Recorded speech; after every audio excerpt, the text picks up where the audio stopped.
आज हम बात करते हैं कॉर्टिकोस्टेरॉइड ड्रग, जिसमें कि हम बात करेंगे introduction, classification, mechanism of action, adverse effect, uses.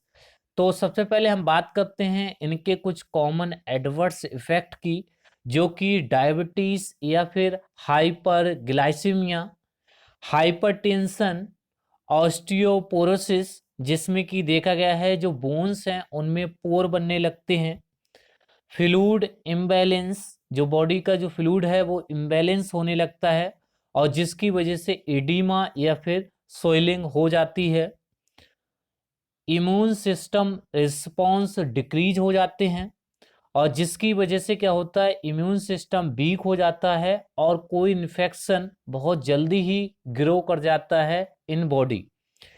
Introduction की बात करें तो कॉर्टिकोस्टेरॉइड जो ड्रग हैं इनका जो इफ़ेक्ट है वो एंटी इन्फ्लामेटरी इफ़ेक्ट है।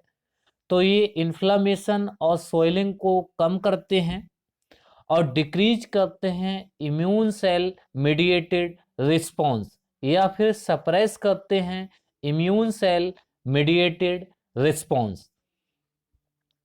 क्लासिफिकेशन ऑफ ड्रग, अगर हम इनके क्लासिफिकेशन की बात करें तो नंबर ए ग्लूकोकॉर्टिकोइड, जिसमें कि number 1 short acting drug hydrocortisone, number 2 intermediate acting drug prednisolone, number 3 long action drug जिसमें कि डेक्सा मीथासोन या betamethasone, number B mineralocorticoid, जिसमें कि डिसऑक्सी कॉर्टिकोस्टेरॉन, डिसऑक्सी कॉर्टिकोस्टेरॉन एसीटेट। ये क्लासिफिकेशन याद कर लेना है।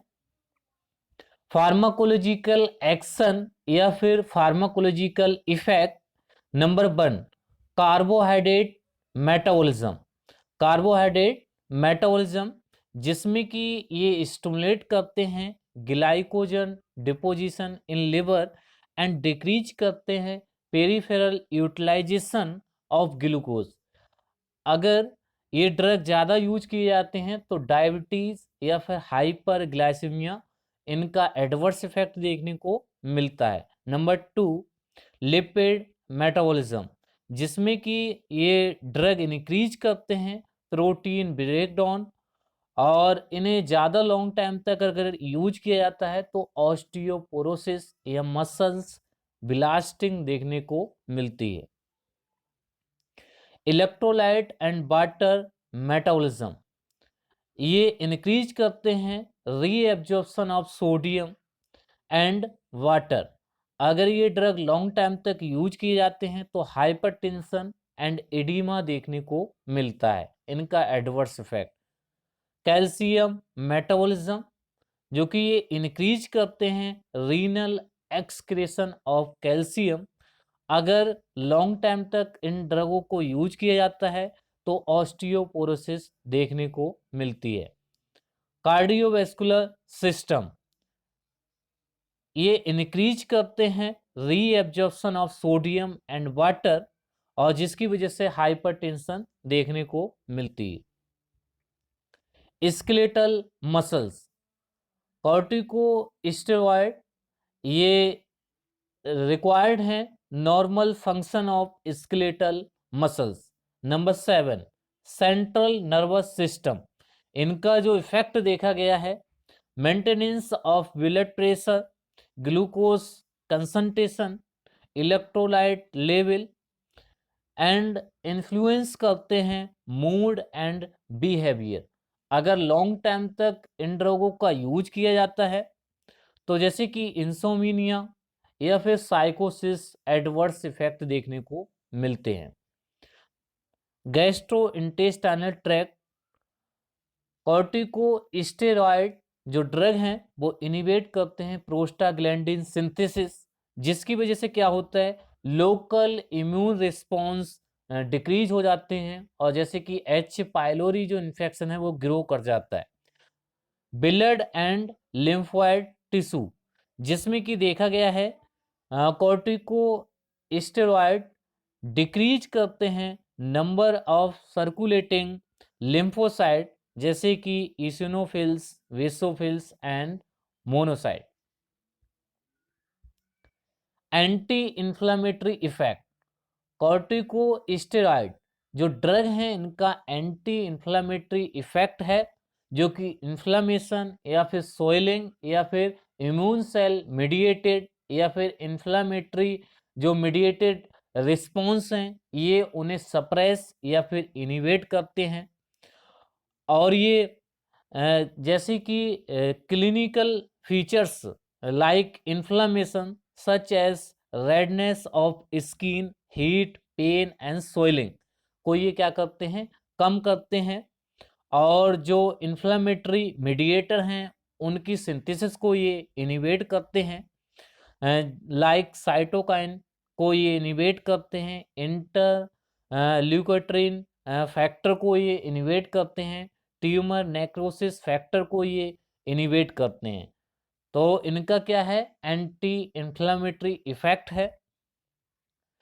इम्यूनोसप्रेसेंट ये सप्रेस करते हैं B cell and T cell जो हैं लिम्फोसाइट जो सेल्स हैं इनके फंक्शन को इनिवेट कर देते हैं या फिर सप्रेस करते हैं B cell and T cell या फिर B lymphocyte and T lymphocyte के फंक्शन को ये सप्रेस करते हैं।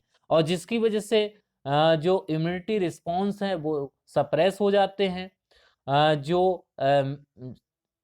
जो आपके क्या है इन्फ्लामेटरी मीडिएटर हैं वो इनिवेट हो जाते हैं और पेशेंट को इन्फ्लामेशन या फिर पेन से रिलीफ मिल जाता है या फिर सोइलिंग से पेशेंट जो पेशेंट की सोइलिंग है वो कम हो जाती है। तो आपको ये याद रखना है।